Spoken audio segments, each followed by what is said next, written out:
Are you wrestling with starting over after the end of a relationship? Like, I just don't want to start over. Have you wondered, how am I going to establish myself now? What is it like to rebuild my life? I am so glad you asked, because this is so very crucial for all of us to hear. Establishing yourself after the end of a relationship is an empowering process that involves rebranding, rebuilding, rediscovering your identity, creating a fulfilling future for yourself, and essentially just rebuilding your life. This was the hard part at first, but this has become what I have enjoyed the most: redefining, rebuilding, and reestablishing myself. And you want to know why? It's because I have been choosing everybody else's desires for so long. I have always been bending and morphing and shifting my desires to accommodate my partner, my friends, and everybody else. I have always wanted to be in the driver's seat of my own life. And because I got married young and I was in a more of a religious context, it seemed to me that it was about submitting to my partner and surrendering my wants and needs and die to yourself. And I was constantly placing myself on the list of priorities, but I was closer to the bottom, okay? Then I had children early, so it was about the kids, and it was about the ministry, and it was about my partner. It was just about everybody else and not about me. And I accepted that. I actually thought that was the norm. I thought that God would be honored. The more I gave of myself, the more brownie points I thought I was going to get with the Lord. And giving and giving and giving and giving and giving was a bit exhausting. It just was. Starting over gave me the reset my soul needed, and I couldn't die in peace the way things were. I had so much potential and joy and happiness and vibrancy that needed to be expressed. It was really hard for a while, I'm not gonna lie to you. But then I got reintroduced to me, and that was a game changer. I was like, girl, where you been at? I had to ask the question, who am I now? What do I like?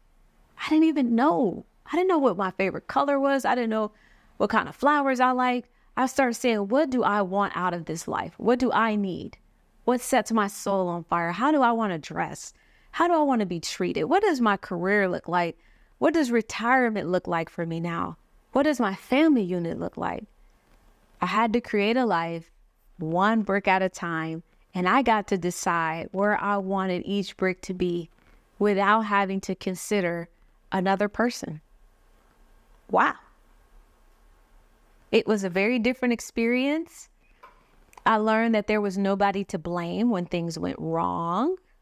There was nobody that I could look to and say, it's your fault. I had to create. I had to make my own mistakes. I had to learn from those mistakes and do something differently all by myself. And I started this at 40 years old. This process is more about questions than direction, because you are essentially discovering who you are along the way. Some things we just know, they're innate, they're just in us. Other things we're figuring out as we see it play out in real life. But here's some questions that I think are important for you to ask if you're rebuilding or building your dream life. What is your vision and values? What's important to you? Take this time to reflect on those goals, those values, those priorities. Think about what matters most and what you want to achieve in this next chapter of your life. And people say, I can't even dream. I can't even see straight going through this divorce. It's not time yet. But when it is time, clarify your values, set some goals. This will help you establish more of who you are. You can reconnect with your identity. And this is important. A lot of times we lose ourselves along the way. Go back and find where you left her. Reconnect with who you are at the core, who you were as an individual. I immediately went back to high school because that's where I left, boo. I left the last version of me at 18 years old, just barely graduating from high school, and start to explore your interests, your passions, your strengths. And I think this leads to a deeper understanding of who you are and what brings you joy. I started to consider when I was in third grade how I was, the lightness, the freedom, the adventure. I would just want to go and experience life. Looking back is not to babysit the past. It is about giving compassion to the girl that I was, making amends with her, saying, this is who you are. This is who you were before you got in a relationship. And some of those things are still there. They just either got hidden, they got buried, life got on top of them.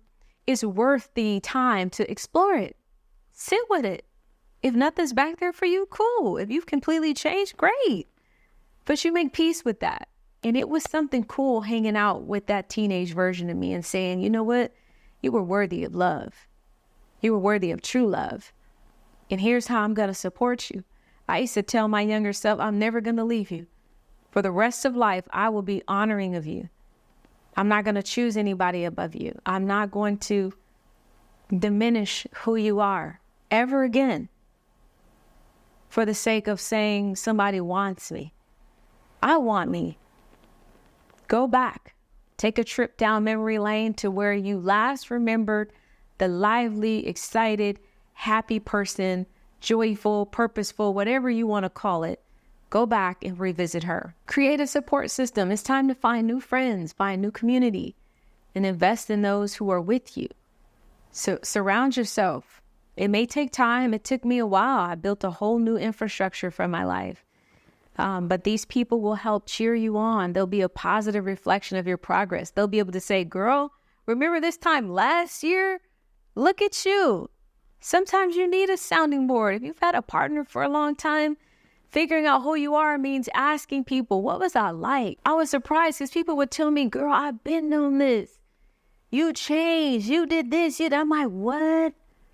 I did. And then I start to be able to reflect like, dang, I remember that moment. You might need somebody else to help. I used to call my mom to help me make decisions. I was just used to having another person.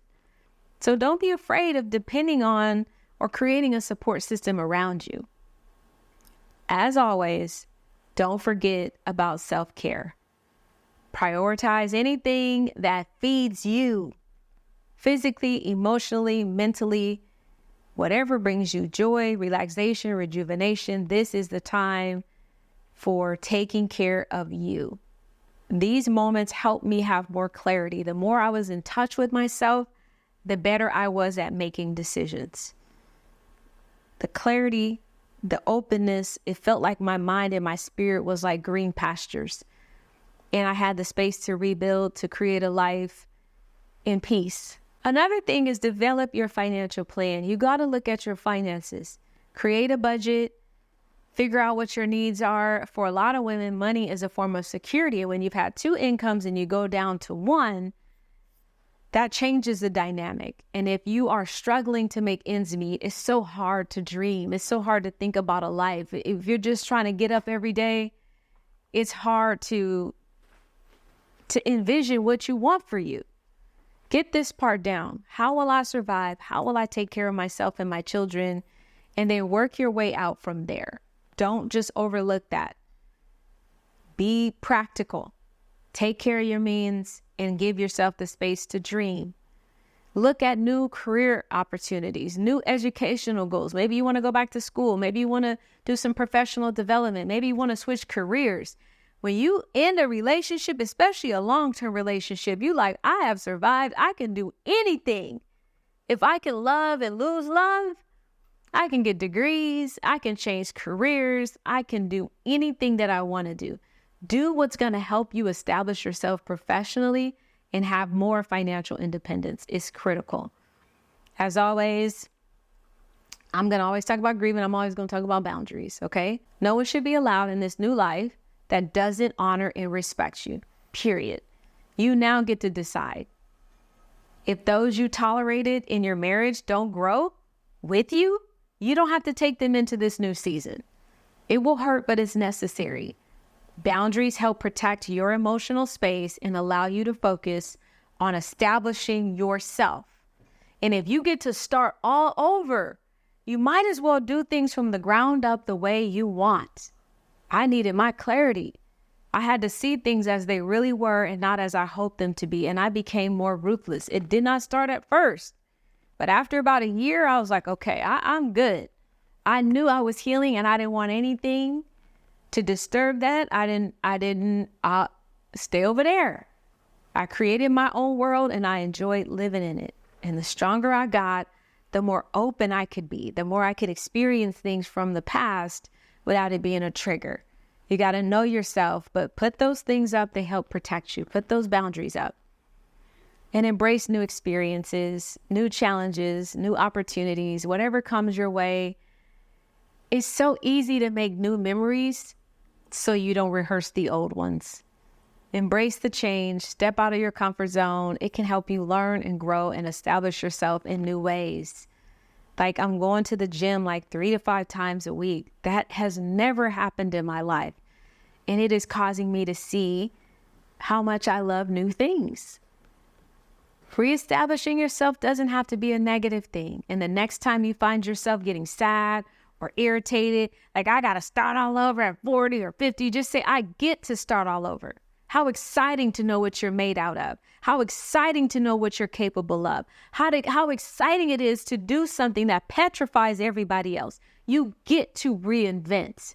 You get to die knowing that you gave everything that you could to living the life that you wanted to live, the life you were ordained to live. By embracing this journey, you can establish yourself, create a new beginning that aligns with your vision and your values. Be patient, celebrate your progress, and embrace opportunities as they come your way.